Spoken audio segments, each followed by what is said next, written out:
My name is Voelia Jeanne Thompson. I like to go by the name of Jeanne. I was born in 1926 in Duncan, Oklahoma. And my father was a World War I Navy veteran, and my mother was a country school teacher. I went to public schools in Duncan, and then I received my bachelor's degree from Oklahoma A&M, which is now Oklahoma State University in Stillwater, Oklahoma. And I had a degree and majored in journalism and minored in business. And I worked first job was for the Shamrock Texan newspaper. And then I was working for the Kilgore News Herald in Kilgore, Texas in '51 when I applied for a reserve commission in the Air Force.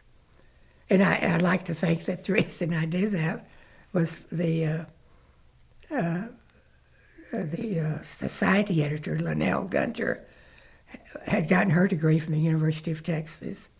And we saw one afternoon this young WAF lieutenant came into the office to get free publicity for the recruiting program for the Air Force. She was a recruiter.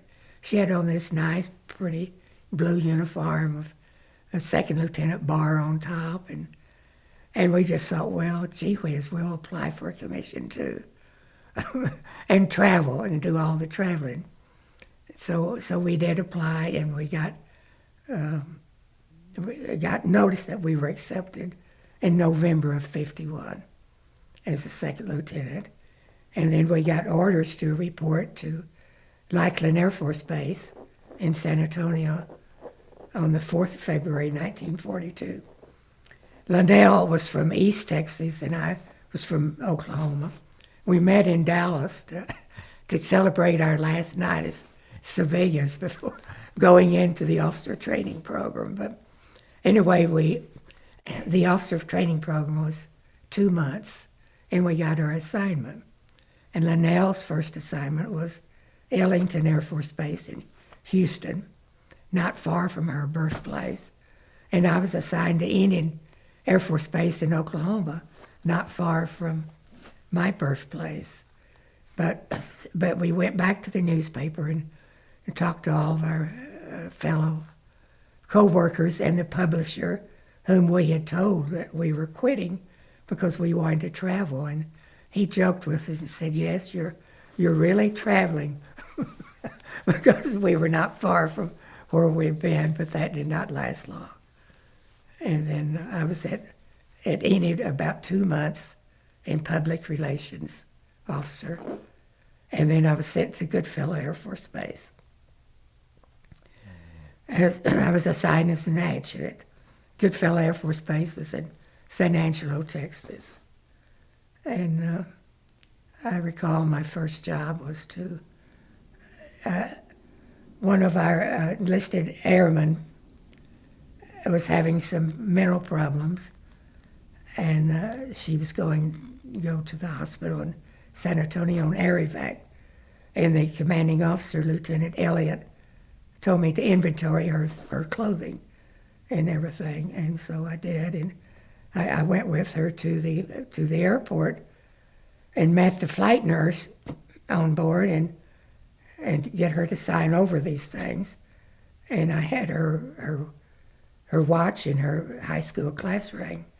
I wanted the nurse to sign over, and I remember she said, "Lieutenant, she won't need these where she's going," because she was going into a psychiatric rehab and everything. But that kind of impressed me. But anyway, in 2 months, Lieutenant Elliott was reassigned, and I became the commanding officer at age 26 with 140 or 50 enlisted women under my command. So that was quite a challenge for me. And that job lasted for 2 or 3 years.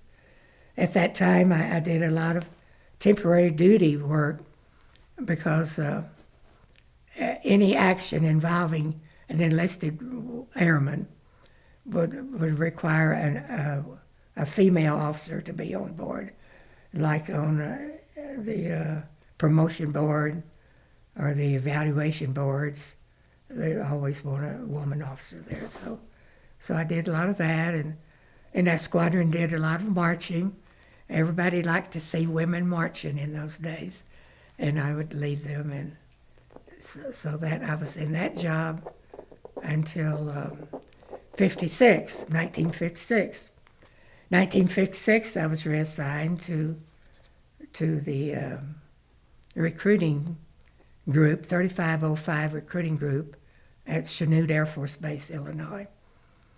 And my job was the WAF procurement officer for the officers, and then there was one other WAF lieutenant who worked on the recruiting of the enlisted people. And my job actually was, we had 13 states in the Midwest. I would fly and cover those states, recruiting college women graduates, encouraging them to apply for commissions in the Air Force. And then, incidentally, that's where I met my husband, was at Chanute Air Force Base, Illinois.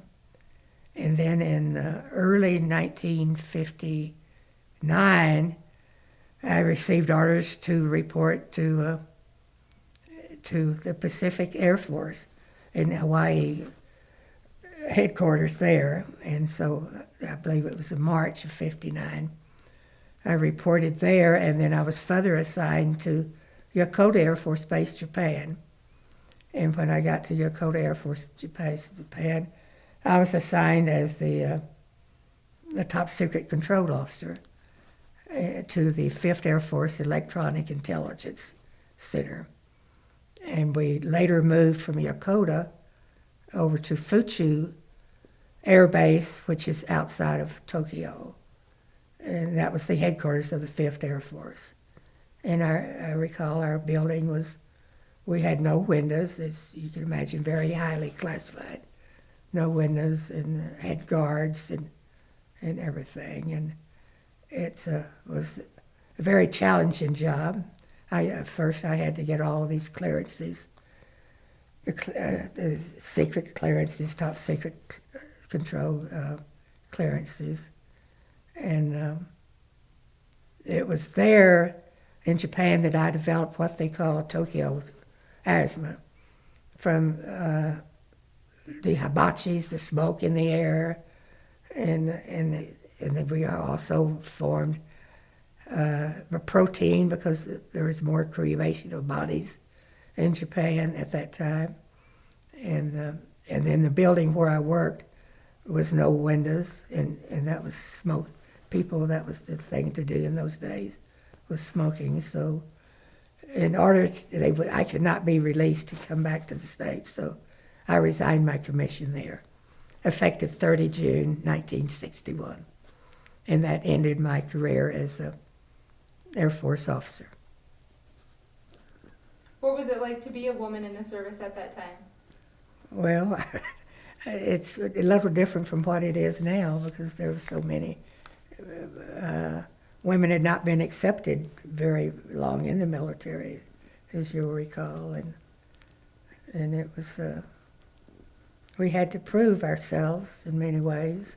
I will say this too, at this building at Fuchu, we had 2 bathrooms, and one bathroom was for the officers, one bathroom was for the enlisted, and that left no bathroom for me. So when I needed to use the bathroom, I would have to walk about 2 blocks down to the officers' club, was the closest place. So that's where I would go to go to the bathroom. And then later, we had a civilian spot authorized, a GS4 or 5, and a woman came to work, and the civil service required that they have bathroom privileges. So at that time, our colonel authorized one of those bathrooms for women, and the other, the officers and the enlisted both used the bathroom. I think that's basically how different things were in those days and these days.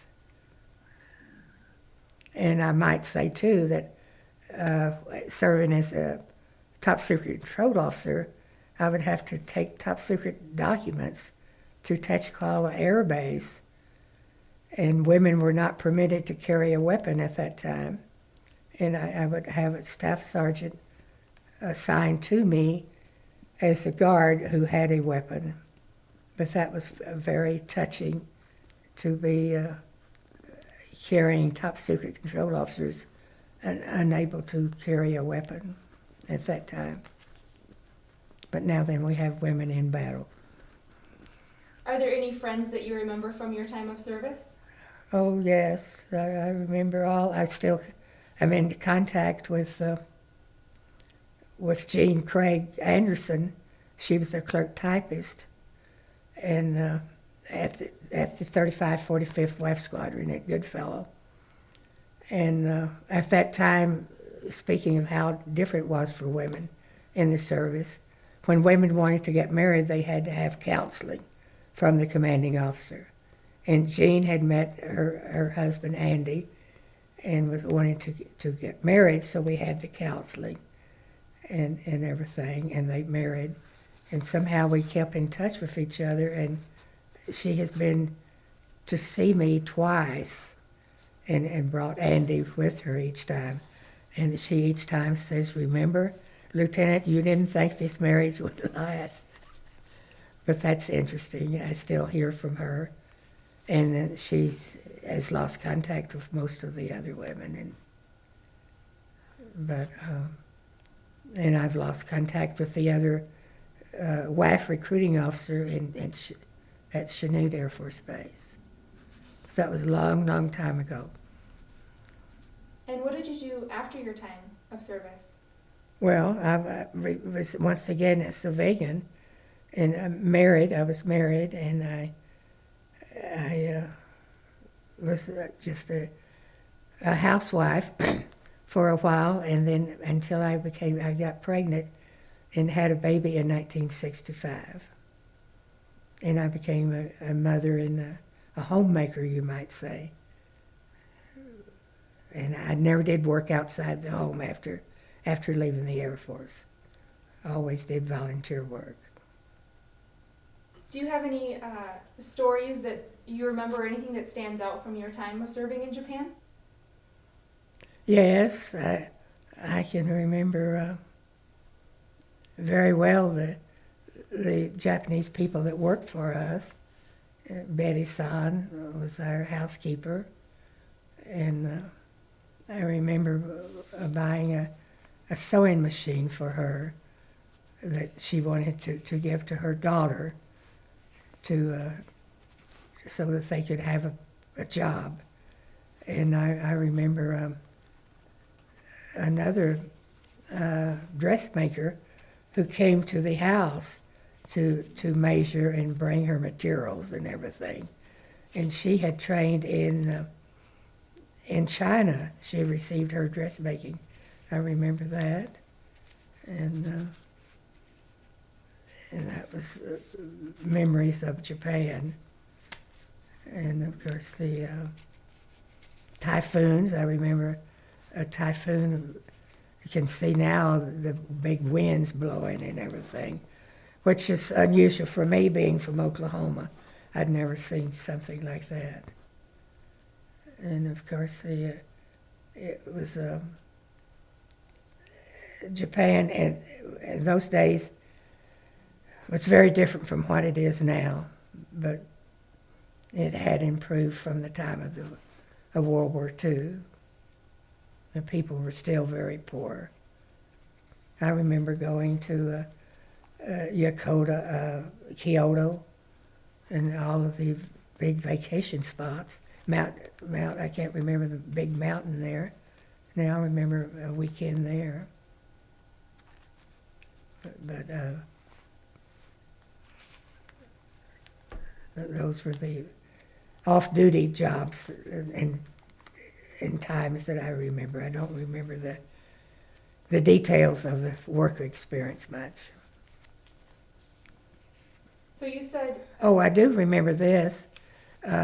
Working in this top secret control building, the non-commissioned officer that worked for me in the vault where we kept the documents was living in what we call the paddies with a Japanese woman, and I often wondered if he would be captured or something out in the paddies, and here he had knowledge of the access to our top secret control building, but that never happened. And I also remember once when we were taking documents to Tachikawa to be sent back to Washington, D.C., and President Eisenhower came over, and there was a demonstration. And that's very, very fearful when you see these hundreds of people. It's the first time I'd been in a demonstration or seen a demonstration. what were they demonstrating? Against Eisenhower. And this was the Japanese people? Yes. The communist people, a function of the Japanese, I guess, was what it was. So what did a typical day look like? What were your duties? Oh, it's hard to explain when you're an administrative officer. You take care of all of the administration that's going on, and you take care of all the documents that are coming in and going out. The administrative officer is not being in the service. It's difficult to explain just what the job is. What were some life lessons that you learned while serving in the military? Well, I'll tell you this story. It was a good fellow, and a new first sergeant was coming in, and she had a little dog because she had lived in San Antonio where she lived off base and could have the dog. And when I was interviewing her, I was telling her how happy I was to have her in our squadron, and she was to live in the area in the orderly room there where her quarters were, and that the animals, of course, were not permitted on Air Force quarters, living quarters. And when she asked me about forgotten his name now, and I said, if I don't see Bootsy, Sergeant Gleason, I won't know he's here, will I? And I never did see the dog, but I understand that she did have the dog in her quarters. But the dog never barked, and he'd always disappeared when I showed up. And my clerk typist, we talk about this a lot. And I asked her once, I said, what was that dog look like? Because I never saw it, and it was a red boxer, she told me. And she said that every afternoon when you'd leave, said the dog would come out. And as I see now, that helped the morale very much of the squadron, because they learned to loyalty to their first sergeant. And they trusted her, and they knew that she would help them in any way. And they felt it was a secret that they had against the commanding officer.